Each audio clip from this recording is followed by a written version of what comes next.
મહત્વના સમાચાર મળી રહ્યા છે। નજર કરીએ મહત્વના સમાચાર પર। પીએમ મોદીએ મનમોહન સિંહને શ્રદ્ધાંજલિ પાઠવી।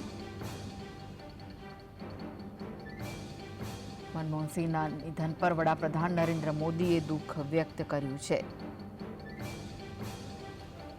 डॉक्टर मनमोहन सिंह जी के निधन ने हम सभी के हृदय को गहरी पीड़ा पहुंचाई है।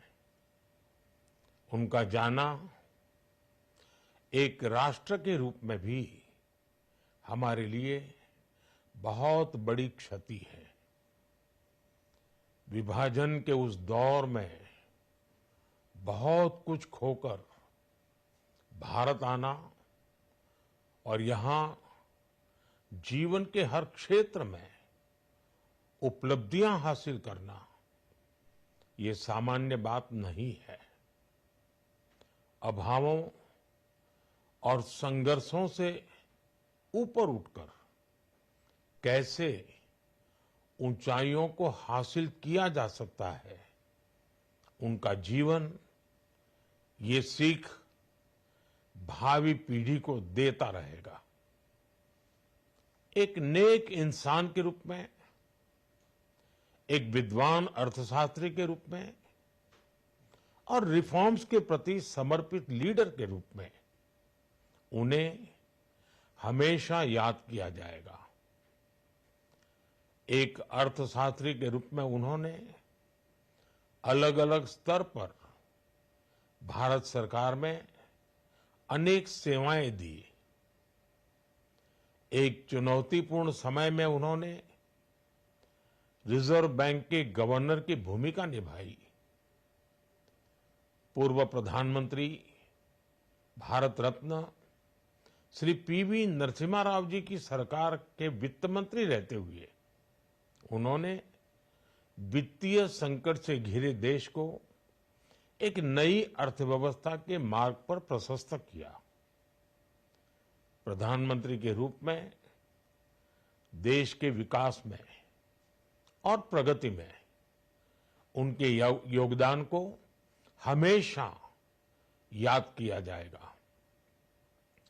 जनता के प्रति, देश के विकास के प्रति उनका जो कमिटमेंट था उसे हमेशा बहुत सम्मान से देखा जाएगा।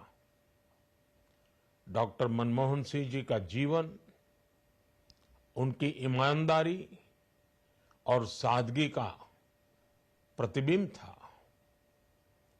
वो विलक्षण सांसद थे। उनकी विनम्रता, सौम्यता और उनकी बौद्धिकता उनके संसदीय जीवन की पहचान बनी।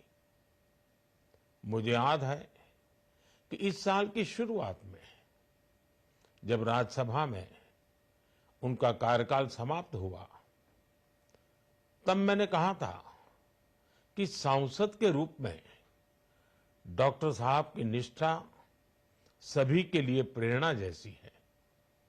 सत्र के समय अहम मौकों पर वो व्हीलचेयर पर बैठकर आते थे, अपना संसदीय दायित्व निभाते थे। दुनिया के प्रतिष्ठित संस्थानों की शिक्षा लेने और सरकार के अनेक शीर्ष पदों पर रहने के बाद भी वो अपनी सामान्य पृष्ठभूमि के मूल्यों को कभी भी नहीं भूले।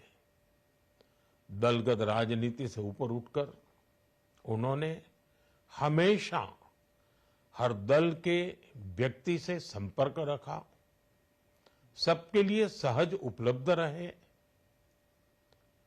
जब मैं मुख्यमंत्री था तब डॉक्टर मनमोहन सिंह जी के साथ राष्ट्रीय और अंतर्राष्ट्रीय अनेक विषयों पर उनसे खुले मन से चर्चाएं होती थी। यहां दिल्ली आने के बाद भी मेरी उनसे समय समय पर बात होती थी, मुलाकात होती थी। मुझे उनसे हुई मुलाकातें, देश को लेकर हुई चर्चाएं हमेशा याद रहेगी। अभी जब उनका जन्मदिन था तब भी मैंने उनसे बात की थी। आज इस कठिन घड़ी में मैं उनके परिवार के प्रति अपनी संवेदनाएं व्यक्त करता हूं। मैं डॉक्टर मनमोहन सिंह जी को सभी देशवासियों की तरफ से श्रद्धांजलि अर्पित करता हूं।